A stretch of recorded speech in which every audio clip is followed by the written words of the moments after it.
beralih ke informasi emiten dan kali ini kembali datang dari emiten sawit pemirsa di mana PT Astra Agro Lestari Tbk atau AALI berhasil mencatatkan kinerja positif di semester pertama 2025, di mana perseroan berhasil membukukan kenaikan laba bersih 40,13% secara tahunan dan pendapatan tumbuh di 40,07% secara tahunan.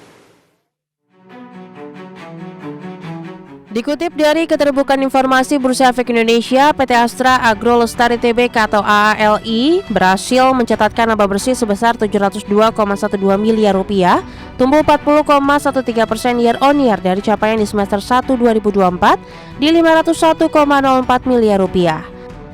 Sejalan kenaikan laba bersih, perseroan juga berhasil mengemas pendapatan sebesar Rp14,44 triliun, melesat 40,07% year on year dari raihan di semester 1 2024 di Rp10,31 triliun. Dilihat dari kontribusi pendapatan, penjualan minyak kelapa sawit mentah dan turunannya masih menjadi motor utama top line dengan kenaikan 32,98% year on year menjadi Rp12,81 triliun. Selanjutnya penjualan inti sawit dan turunannya meroket 149,85% year on year menjadi Rp1,60 triliun dari sebelumnya di Rp643,60 miliar. Sementara itu beban pokok penjualan ikut naik 35,10% year on year menjadi Rp12,19 triliun dari sebelumnya Rp9,02 triliun. Sementara laba bruto tercatat naik 75,08% year on year menjadi Rp2,24 triliun dari posisi sebelumnya di Rp1,28 triliun. Sementara dari neraca aset tercatat total aset perseroan tumbuh 5,94% sejak awal tahun menjadi Rp30,50 triliun per Juni 2025 dari akhir 2024 di Rp28,79 triliun. Dengan rincian ekuitas naik 1,49% year to date menjadi Rp23,54 triliun dan liabilitas naik 24,40% year to date menjadi Rp6,95 triliun. Berbagi sumber, IDEX Channel. Ya, cukup menarik melihat perkembangan dari kinerja emiten sawit yang tampaknya tidak terpengaruh oleh perlambatan ekonomi global, kemudian juga ketidakpastian global. Rata-rata kinerja saham-saham yang ada di sektor ini justru mengalami lompatan yang cukup signifikan, termasuk juga AALI pemirsa. Langsung saja kita ke grafis yang pertama, respon dari investor juga cukup signifikan. AALI secara teknikal hari ini mengalami penguatan di atas 6%. Dapat Anda saksikan grafis yang pertama di layar televisi Anda pemirsa, pergerakan intraday untuk saham AALI di sepanjang perdagangan hari ini.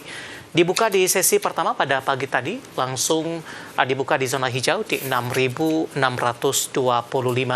kemudian penguatan terbatas ke 6.575, menguat lanjutan di 6.700 hingga ke posisi 6.875 pemirsa. Pada pukul 12 penutupan, penguatan lebih ke arah terbatas di 6.800, pembukaan sesi kedua di 6.850.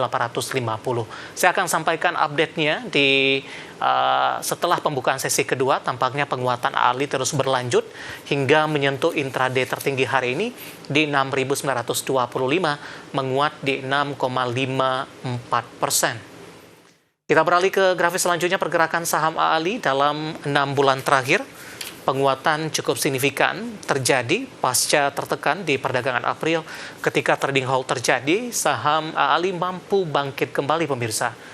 Di perdagangan awal tahun, AALI masih diperdagangkan di 6.150, Februari, Maret, dan April mengalami tekanan yang cukup dalam di 5.525, Mei, Juni, dan Juli mencoba untuk bangkit bahkan ke 6.875.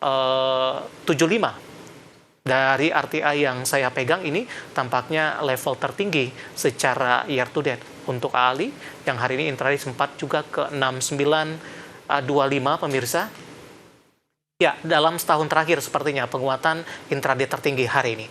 Dari sisi valuasi ke grafis selanjutnya dengan beberapa indikator yang ada, kita akan coba lihat dari posisi price to earning ratio-nya di 9.32 kali, PSR-nya di 0.45 kali, PBV-nya masih cukup murah, valuasinya tidak sampai 1 kali, di kisaran di 0.57 kali, sementara PCFR di 1.70 kali. Kombinasi secara fundamental, teknikal, dan juga dari sisi valuasi, dan semoga bisa menjadi salah satu referensi untuk Anda.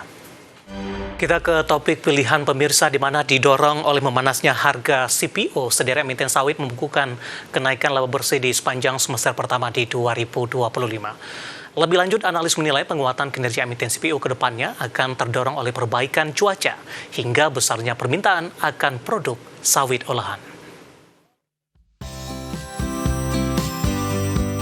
Sederet emiten perkebunan kelapa sawit memanen laba bersih yang lebih moncer pada semester 1 2025 didorong oleh harga CPO yang memanas.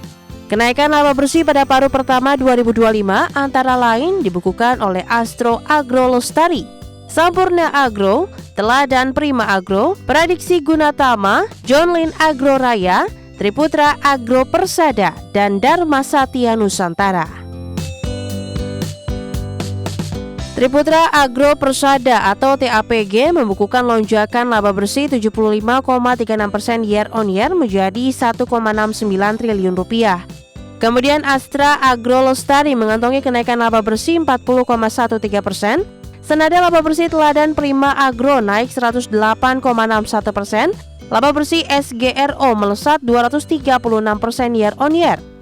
Selain itu, DSNG mencatatkan kenaikan laba bersih sebesar 81,85% pada semester 1 2025. Terkait kinerja keuangan emiten sawit, Direktur PT Reliance Sekuritas Indonesia Reza Priambada tidak menampik bahwa penguatan harga CPO akan berdampak positif terhadap kinerja saham CPO. Ia menilai penguatan kinerja saham emiten CPO akan terdorong oleh perbaikan cuaca hingga permintaan akan produk olahan sawit yang lebih besar. Selain itu, peningkatan penggunaan biodiesel dalam negeri juga akan mendongkrak kinerja emiten sawit sejalan dengan rencana pemerintah untuk mengimplementasikan bahan bakar nabati jenis biodiesel 50 pada 2026. Sementara itu, terkait harga CPO terpantau mencatat penguatan signifikan pada Juli 2025. Berdasarkan data definitif, harga kontrak CPO 3 bulan pada Senin 28 Juli 2025 berada di posisi Rp4.256 Malaysia per ton dan masih di area yang sama hingga perdagangan Selasa 29 Juli. Sepanjang Juli, harga CPO terbang 7% dan tidak pernah turun dari level Rp4.000 sejak 1 Juli 2025. Kedepannya, dalam skenario optimistis, analis memproyeksikan harga CPO berpotensi menembus Rp4.500 Malaysia per ton pada akhir tahun 2025. Selama stok tetap ketat dan permintaan India tetap kuat. Sebaliknya, jika produksi rebound cepat atau ringgit menguat signifikan, harga bisa kembali ke kisaran Rp4.200 hingga Rp4.250 Malaysia per ton. Berbagai sumber, IDEX Channel.